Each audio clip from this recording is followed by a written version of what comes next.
What's up, everybody? Or another massive event, big pay-per-view headliner, $6 million gate, all these things. I mean, do you still get fired up about stuff like this as something special, or is this just business for you these days? Since I signed on to fight professionally at 18, and I knew since I did that journey that nothing be like on the personal level.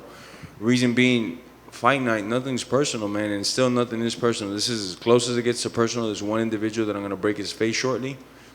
But there's nothing personal, and this is always awesome, because I know this leads to me selling more pay-per-views. This leads to me representing myself and my people and all that. So it never gets boring, man. It's always still fun, man. I love what I do. In just a couple months, in under a year, it'll be 20 years professionally. And this is something you can fact check online. You can have the Instagram fact checkers go fact check me. I've been fighting now 20 years professionally very shortly, So I love what I do. I wouldn't be doing this if it was just for the money or just for the interviews, Yeah. How about this particular fight, though, Jorge? I mean, love it or hate it, right? As you said, it's not personal, but there's so much going on here. Like, I imagine on the one hand, you get to settle a score, and that's going to feel really good. On the other hand, he's getting a lot of spotlight. He's getting a nice paycheck as well. He's getting to bathe in some of that attention. So is there a part of you that hates this, that you had to give that to him? Not only do I fight for a living and I get to punch people in the face, but every once in a while I get to punch somebody in the face that I really don't like, and I get paid for it. So on that end, I love it, that he's like the worst selling pay-per-view performer in the whole division, and I'm gonna just upcrease his namesake, But at the same time, I'm gonna send him to the hospital, Ben Askren style. So what's it good? And anyways, he doesn't get pay-per-views, so it's really like a lose-lose. He's gonna get his flat fee and all that, but he doesn't get pay-per-views. So it's like, fuck you 3 times, What do you make of his talk? I mean, he was just here recently talking about your family, talking about, the people around you. I mean, do you take that as, okay, well, the guy's just trying to hype a fight, or do you take it as legit personal? I mean, is it? No, I take it as legit, like, I'm going to fuck you up, Like I said, nothing's personal, but this is as close as it comes to it. I just, for many reasons, I want to hurt this guy like I've never hurt nobody before. When he's talking about my kids, there's kids, religion, people's wives. I think that's beneath us. Let other people, other sports do that. We don't need to do that.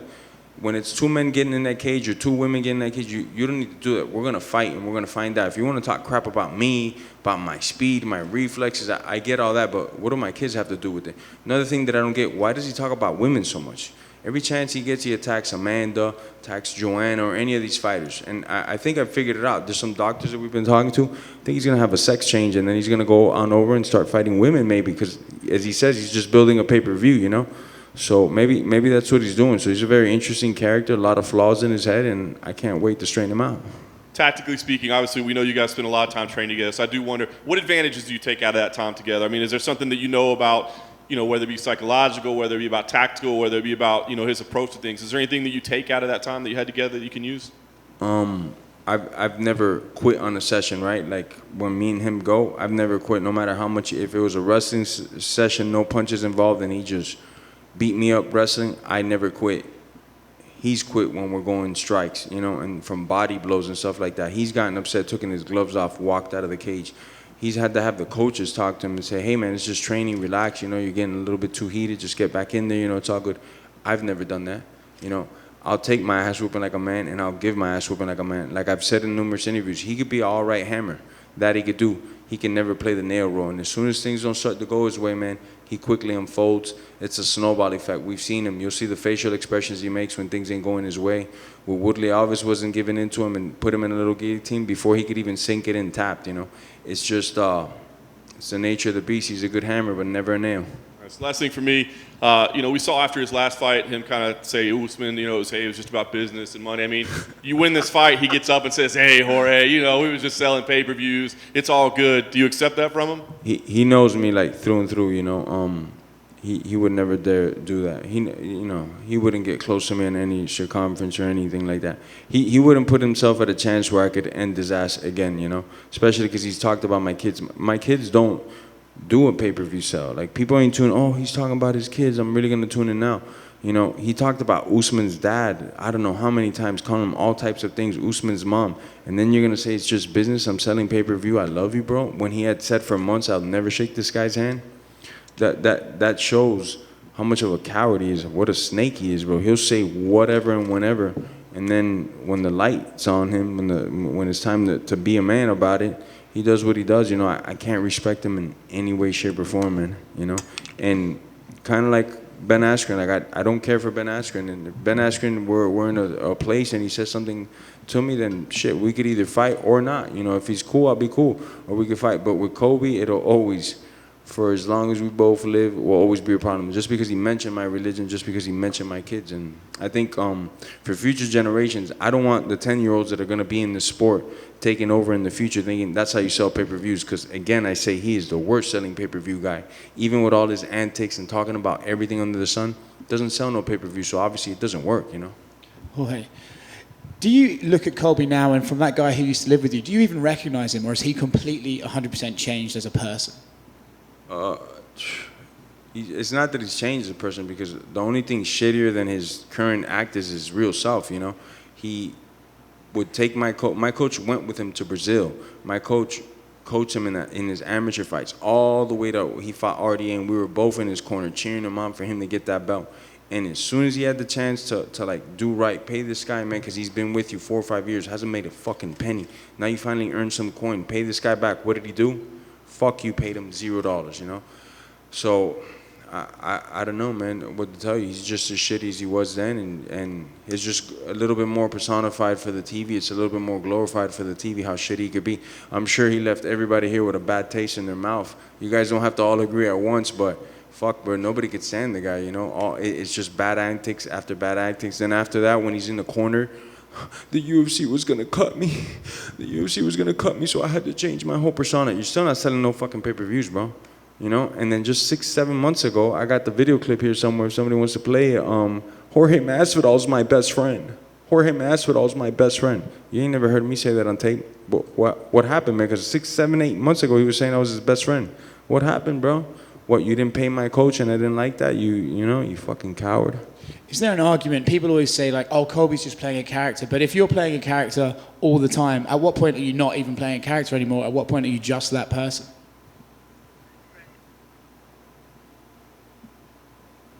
Or is my best friend? Or is my best friend? Or is my best friend? What the fuck? That was like 8 months ago, bro. What the fuck is wrong with you, bro? You ain't never heard me say that on video. Why was he saying that? Because I was already a household name, a star. So he's just trying to align himself with that. Ask him any question about Trump policies or anything that Trump changed or didn't change and see what the fuck he tells you. He can't tell you shit. He just wanted to tie his name to something that was fucking going up. You know, whether people loved him or hated him, he's like, let me attach my name to that because I could get some fame with that. The guy's a fucking complete chameleon, bro. Last one from me. You sometimes specifically mentions like, oh, he couldn't handle it when I went to the body in training, or he couldn't handle it when I put the pressure on him, he would break. But he never seems to say specifics as to why he can beat you. He just sort of says, oh, I'm going to go in there and smash him. Is that because there was no occasion where he had a strategic advantage over you in sparring? When he first came on over, and again, everything could be fact-checked, I was at 155 pounds. I just left Strikeforce. He was just fresh out of college. He was actually considering fighting at either 185 or 170. So we used to wrestle all the time, and it didn't fare well for me in wrestling. He would consistently beat me at wrestling, straight wrestling. As I started to get bigger, those wrestling exchanges started to get a little different. Once I came to 170, but that was many years later. We're talking about like 3-4 years later. All of a sudden, the wrestling goals are not in his favor as much, you know, and now he's having to take a deep breath because I got a little bit extra weight behind me and I know more of the wrestling. So the goals between me and him started to become far and few in between. When at 55, he'd always want to go, always want to use me for his training camps. I remember for the Damian Maia fight, perfect guy to help him out in a way, to do a couple things like Damian was me, because I fought with Maia and I could, you know, try to emulate Maia in certain situations, half guard sweeps, things like that. Wouldn't want to go with me. I'd show up to practice. Mike, I'm ready. You told me today I was going to go with Colby. Yeah, but Colby says he doesn't want to go with you today. Or other strikers that he was fighting, once I was at 170, didn't want to go no more. I was like, I wonder why, man. Because I used to take those ass whoopings like a man when you'd beat me wrestling. Now that I got a little bit of weight on me and I could give it back to you, you don't want to go. And I always knew since then, coward. Right here. We were talking with Colby right before you came out here, and he was talking about his lifestyle choices compared to yours, and he brought up the fact that you used to use like food stamps, and then referred to you as Fidel Castro Jr. and brought up communism and stuff. So I'd like your response to that. I don't get the question. He said, I'm Fidel Castro Jr.? You see what I'm saying? This guy will just say anything possible. Due to Fidel Castro, family members of mine died. My aunt is missing a tit because she tried to cross over from Cuba to Guantanamo Bay, and that whole landmine, it's rigged with landmines, and her left tit is missing because she is crossing over. She hit a landmine and exploded. So for him to say that is just for one thing, to get an emotion out of me, to get the newspapers. The only person that I dislike more than Colby Covington is no longer alive, and that's Fidel Castro. So, I mean, you know, it's kind of a silly question by you, I think, bro. I just wanted your response. Yeah, you know my response, man. Jorge, en español una, todos sabemos la importancia de la amistad para un latino, para un cubano. ¿Cómo tú definirías la traición de Colby Covington a ti en lo personal? Yo lo defino como, en primero, le puse un cuchillo a mi entrenador, no le pagó lo que él dijo como hombre que iba a pagar. En segundo, empezó a hablar de mi hijo, de las exes mías, de mi religión al constante. Eso es lo único que él ha hecho para vender el pay-per-view. No hablar de él y cuánto él está entrenando y las cosas que ha hecho en su vida para mejorar como un atleta, no. Hablar de mis hijos, hablar de mi estilo de vida. Yo puedo entender todo, pero de la religión y los hijos nunca se habla. La traición es algo feo, pero por lo menos en este libro, en esta película, yo le llego a dar el final. Jorge, right here. Right over here.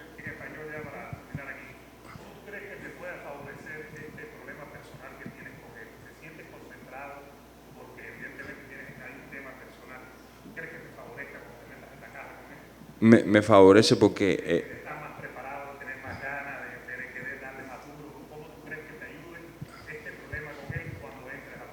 me favorece porque él al fin del día tiene miedo a las manos de oponentes, no nomás de yo, pero de varios. Él nunca le ha gustado pelear mano a mano, le gusta entrar a abrazar a un hombre, olerle los testículos, es lo que le encanta a él. Él sabe que conmigo, sea o no sea, yo cansado, yo luchando, no, le voy a meter las rodillas, los codos en la cara y le voy a hacer la vida imposible. Obviamente para mí me trae más coraje, más cosas, pero a la misma vez yo soy un profesional. No puede ser, te quiero dar más duro a ti, estoy cargando el golpe más que nunca. No, yo sigo siendo el mismo profesional día y noche. Y parte de eso es que nada es personal en este juego en realidad. Él puede decir lo que quiera, pero nada es personal en realidad. Es bien cerca personal, pero no es personal.